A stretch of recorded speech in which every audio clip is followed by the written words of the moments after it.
you find anything interesting? I think so, yes. What is it? I just need to check one more thing. And then I will be ready to name the murderer. I just need to examine Claudia's and Dr. Hartman's rooms.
Great! I found a postcard. Munich. That is what I thought. And I need to check Dr. Hartman's room one more time.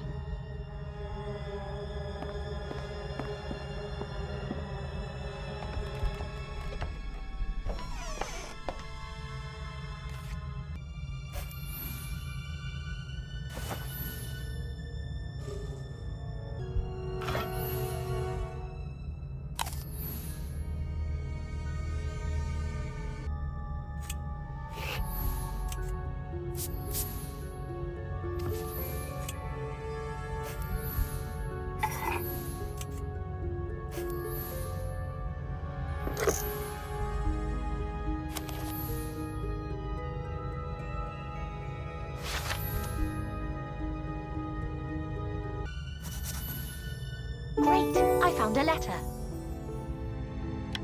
A letter? To customs authorities. While I was... discovered a secret operation. Cigarettes and alcohol. Everything is clear now. Time to catch a killer.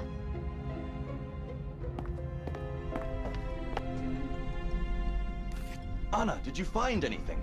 I think I did. Yes. Have the police arrived yet? What? No, not yet. But they will be here very soon. I need to pack my bags. Claudia, please sit down. We have some time before the police arrive and can examine the results of my investigation. What investigation? I became suspicious after the death of Professor Kinski. And then, when Ulla died, I was certain they were both killed. Problem was, everyone sitting here had a motive to kill either one or the other. What do you mean, Anna? What kind of a motive could I have? Very well, Giovanni. I shall start with you. You are an opera singer in La Scala, although not a very successful one. Anna, that is none of your business. Nevertheless, you were hoping for a promotion, and you were this close to releasing a record. But suddenly everything collapsed, thanks to Mr. Peterson. What? You see, Mr. Peterson has always taken an interest in opera, and being a wealthy industrialist, was able to provide money to theaters across Europe, including La Scala. He disliked Giovanni's last performance, and demanded La Scala cancel his record and promote another singer instead. Isn't this so, Giovanni? It is true. It is true. But it does not mean I killed him. I cannot believe this. What a shame, Giovanni. Mr. Peterson ruined your professional career, and you were angry. It's getting cold in here. The fire needs more wood.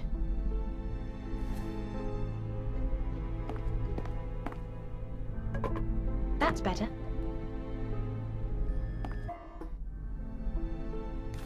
Do you know who the killer is, Anna? I think I do. By the way, were you surprised I found a Hindu coin in Professor Kinski's room? What do you mean? Did you know Professor Kinski? Well, I... sort of. Ladies and gentlemen, what Professor Clark is trying to say is that he and Professor Adam Kinski were students at the same university, and formerly very good friends. but a girl you were going to marry ran away with Professor Kinski. How did you discover this, Anna? By searching Professor Kinski's luggage. Isn't it true you had threatened him before this? Well, yes. But I swear I didn't kill him. In fact, when he saw me, he decided to leave, but then he died. How convenient. I told you it wasn't me. Murderer! But I didn't do it, honestly. I was as surprised as you. But you were glad he was dead. Anna, please.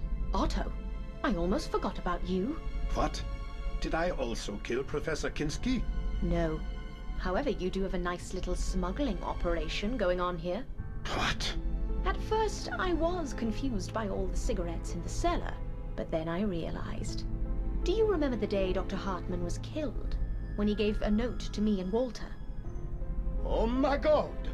Otto! I thought Dr. Hartman had something to tell us about the killings, but he had discovered your smuggling operation and wanted to talk to us about it. How do you know that, Anna? I found a letter. Here it is.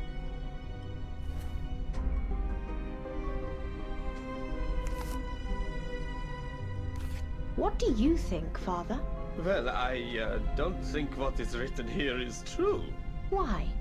Because he thinks you were also involved in the smuggling? What? Are you mad? I remember how worried you were when Dr. Hartman was killed, and asked if we had uncovered anything suspicious.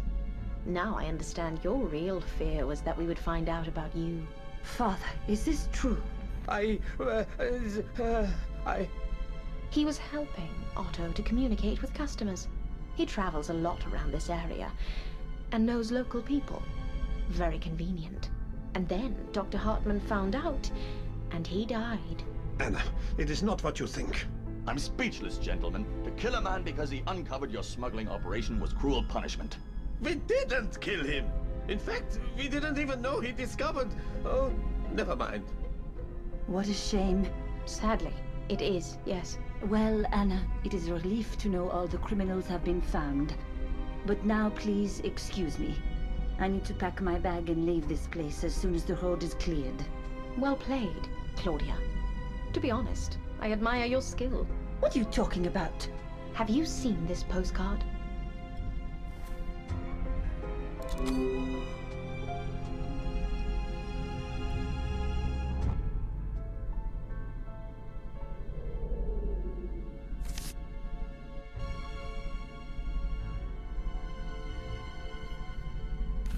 Nice postcard. What is so special about it?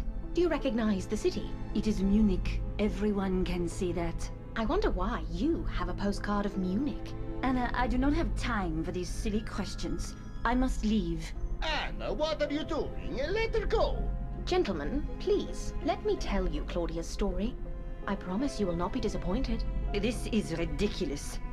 Claudia Kopp was born in Munich. Claudia, you told me you were French. And why did she call you Claudia Kopp when your last name is Perret? Kopp is her maiden name. She got married in France and became Claudia Perret. After she divorced her husband, she returned to Germany and joined a covert operations group, seeking to bring the Nazi party to power. What? Go on. She was introduced to Mr. Peterson and started working as his nurse. And so she gained access to his wealth and connections. Did she kill? In the covert operations group, she was part of the unit dealing with Oriental religions, occultism, and their connections to Nazi symbolism and power. Her first task was to get in touch with a British professor who had just discovered a breakthrough in the search for immortality. What utter nonsense. This actually makes sense. I told you I was contacted a few times. Claudia knew the professor would be at this hotel, so she persuaded Mr. Peterson to come here for a short holiday. Mr. Peterson was sick, and doctors told us to go to the Alps. That is the only reason we came here. The only problem was that Claudia did not know what the professor looked like, and both Professor Clark and Professor Kinski were here. Time was of the essence, so Claudia had to act quickly. She tore out the photos from the guest photo album and stole the hotel keys so she would have access to all the rooms. So that explains the missing keys and the missing photographs. On the day I arrived, Claudia decided to check Professor Kinski's room. But alas, The professor returned to his room at a very unfortunate moment when Claudia was going through his luggage. That is the funniest thing I have ever heard. And then what? He saw me and had a heart attack? No. Professor Kinski threatened to report you to the police and tell all the guests you were a thief. So you had no other choice. And the next morning you remembered he complained about his heart. Mein Gott, I do not believe this. Claudia, is this true? This is a joke, Father. Can you not see? She has accused us all. The only innocent person here is Anna. Anna, go on, please. It's the telephone. I will answer it, Otto.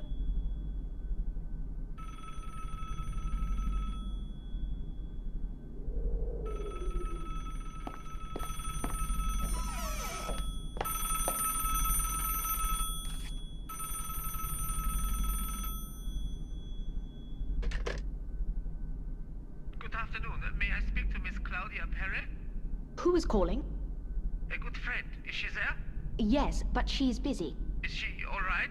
Yes, she's perfectly fine. Do you have a message? Yes.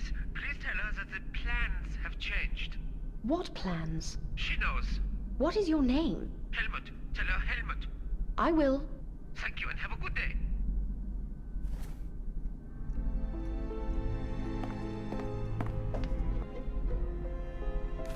Who was on the telephone? A man named Helmut. He was looking for Claudia. I do not know him. He asked me to tell you that the plans have changed. Plans? I don't know about any plans. Who is Helmut? I told you I do not know him. Anna, please continue. Where was I? Oh yes, when Claudia killed Professor Kinski. Later that night, Ulla confided in Claudia that when she was younger, she worked as a nurse, and Professor Kinski's heart attack looked suspicious. Furthermore, Ulla discovered puncture marks on his neck that were probably made by a syringe. She also told Claudia that she planned to discuss it with Dr. Hartmann. Mein Gott. After their conversation, Claudia decided to take care of Ulla.